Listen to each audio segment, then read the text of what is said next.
Alors j'ai toujours pas, par contre, je sais toujours pas pourquoi le... quand la première game du BO3 se lance, il y a un gros freeze dégueulasse. Et quand les autres games arrivent derrière, il y en a pas. Alors ça, j'en ai aucune idée. Hein. J'en ai vraiment aucune idée. Enfin bref, MMA. Ouais. MMA, Terran, coréen de la team Acer, qui est en bas à droite sur Newkirk Pressing TI, qui sautera. Donc, au revoir pour ce qui est de la suite de ces WCS saison 3.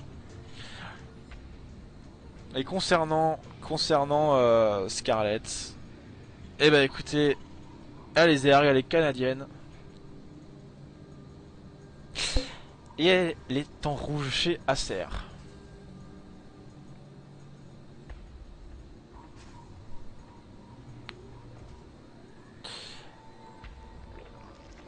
Hatch first. Boom. Hatch first, c'est parti, c'est dirty. En route. Alors pour tous qui se demandent, alors il y a 50 000 trolls et questions pour Scarlett à chaque fois qu'elle joue sur un stream français. Scarlett est née garçon et souhaite devenir une femme comme beaucoup de personnes sur Terre, et donc souhaite être considérée comme une femme.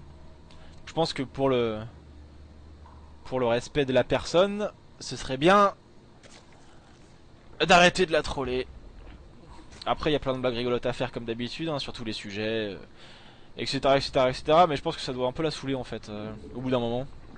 Surtout qu'il y en a qui sont méchants en fait, hein, que ce soit pas forcément que les Français quoi, mais il y en a qui sont méchants. C'est un peu dommage, mais bon. Alors, 1-0-1 du coup. 1-0 pour 1-0 pour Scarlett. Et MMA qui a 0 points et qui donc fait un petit start cette fois-ci avec du Reaper, 2 Reaper. Ouais, allez, on saute et hop, on ressaute et on va scouter ce qui se passe en face. Donc on a vu hein, la petite poule, la petite hatch, les queens qui vont sortir, et derrière on a donc Facto. Classique, de Reaper. Donc attention aux Zerglings là, parce que là les Reapers quand ils sont deux, ils font vraiment les malins. Les queens vont sortir et il va peut-être perdre un drone là pour le coup. Il va peut-être perdre un drone. Non, raté. Tant pis, pas de drone. Pas de drone tué pour MMA. Pas de drone perdu pour Scarlett. Mais attention, parce que maintenant on a 2 Reapers qui sont là et ça va être un petit peu différent. Sauf si MMA ne les micro-gère pas. Il les recule au dernier moment. Ouais. Du coup, il va falloir temporiser. Hein. Va falloir attendre un petit peu. Deuxième, le CC, voilà, numéro 2, ok, qui nous fait le build qu'on a vu, hein, et revu à fond ces derniers jours en ZVT. Donc pour l'instant, MMA qui donne vraiment l'impression de partir sur du avec les 2 petits Reapers et les 3 CC derrière. Ça va certainement être une petite pression Hélion, donc il va monter à 4 ou 6 Hélions, on va voir ce que ça va donner. Et puis derrière, certainement donc de la mine, du maraudeur, du marine, c'est du Medivac, hein. C'est vraiment le grand classique actuellement. Alors après ça dépend, il y a des joueurs hein, comme Polt, on n'a pas eu l'occasion de le voir. On le verra demain le Polt, hein. On le verra contre First, mais pour l'instant on l'a pas vu contre un Zerg. Mais il y a des joueurs, le classique en fait c'est la règle, en gros la règle du 8-2-1. C'est-à-dire 3 bases avec 8 baraques, 2 facto, 1 starport. Mais on a Polt qui lui fait, alors je crois que c'est 8-3-1 ou 7-3-1, je sais plus. Et qui lui permet en fait de sortir donc une 3ème facto. Et comme ça il sort les mines 5 par 5. Voilà, c'est un choix. Ça marche, pas mal. Alors il le fait pas à chaque fois, hein, il le fait pas systématiquement, hein, loin de là. Mais c'est un choix qu'il a déjà montré, on l'a déjà vu faire ça. Chacun a ses préférences, mais bon. On va voir sur quoi opte MMA. Ça se trouve il partira même pas sur sur cette chose là, mais vu qu'on envoie le Steam Pack, vu qu'on continue un petit peu les lions, à mon avis ça y ressemble. Voilà, donc on a la fameuse composition 6 lions de Reaper. Pour l'instant il n'en a pas perdu, donc ça en fait ça lui permet à la fois de ralentir le mucus, de forcer la production de Zergling, et de forcer aussi la recharge de Speedling, mais ça c'est un petit peu nécessaire pour la petite Scarlett. Et du coup, eh ben au sol, en sol, il est safe. Mais ce qui est vraiment important pour MMA, c'est de ne pas perdre des lions, de ne pas se faire avoir. Parce que si jamais, au grand jamais, il perd ses lions, il pourra pas prendre B3 de manière sécurisée. Et il sera vraiment mal dans la game. Parce qu'en fait, les lions, c'est bien contre les Zerglings. Mais si vous faites circle et vous perdez les lions, derrière, il y a quoi pour tenir les Zerglings? Il y a que dalle. Il y a plus rien puisqu'il a TK. Donc on va attendre les mines. On va attendre un petit peu les mines qui vont arriver d'ici quelques instants. Nous avons 2 mines qui sont sorties, 2 eBay qui sont balancés. Donc c'est bien ça, hein, du mine Marauder, mine Medivac qui va se faire plaisir pour MMA. La Scarlett qui va choper le petit Reaper. Allez, crève biatch. Gaz 3 et 4. Et alors on envoie le tier 2, on envoie le Battling Nest. Pour la Scarlett, ok d'accord. Ok, alors est-ce que Scarlett va partir sur comme la game 1 Muta? Eh bien c'est en avalant une petite gorgée de café que je me pose la question et que je vous la pose. Je dirais que c'est fort probable que le tier 2 va arriver, permettra à Scarlett de balancer le mode gymnastique galipette des bannings.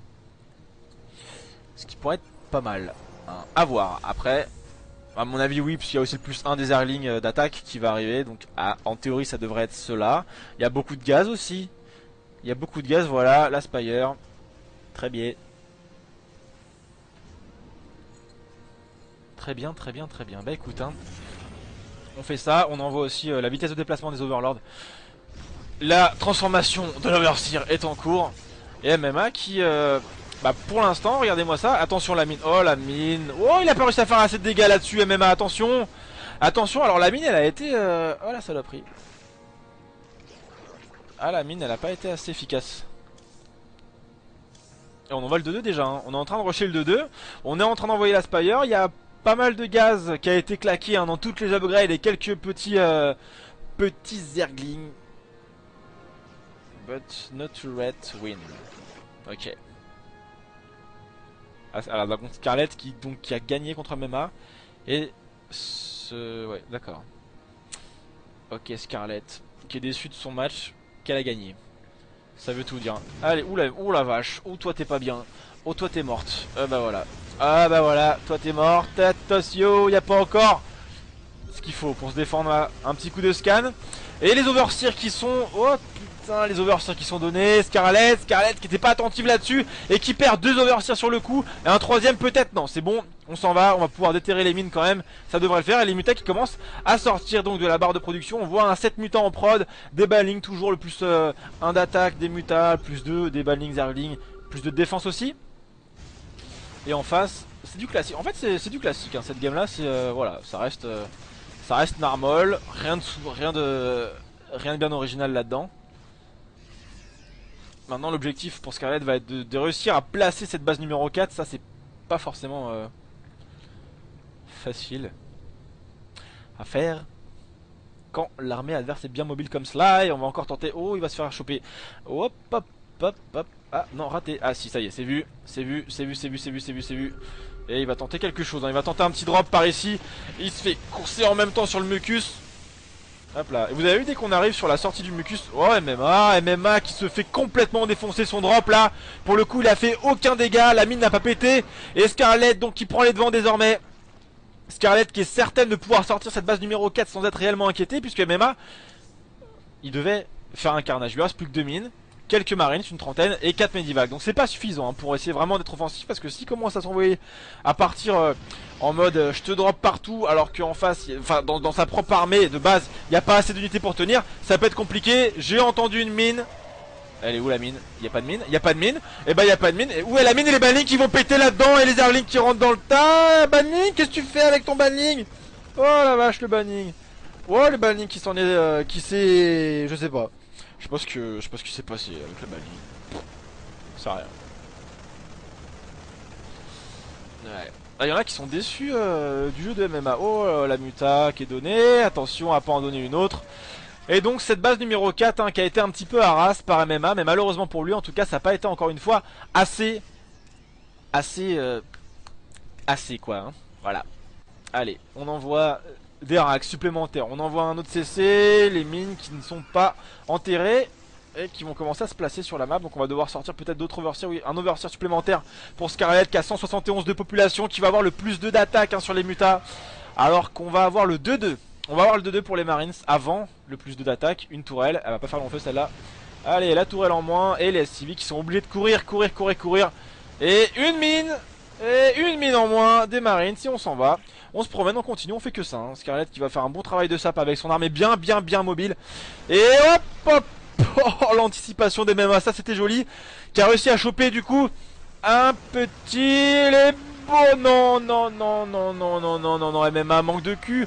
Manque de chance pour MMA qui a pas réussi à faire un strike hein, dans le paquet de Zergling. Pour le coup, les Banlings qui arrivent derrière. Il est obligé de lever cette base numéro 3. Les Banlings sont encore là, il y en a encore quelques-uns.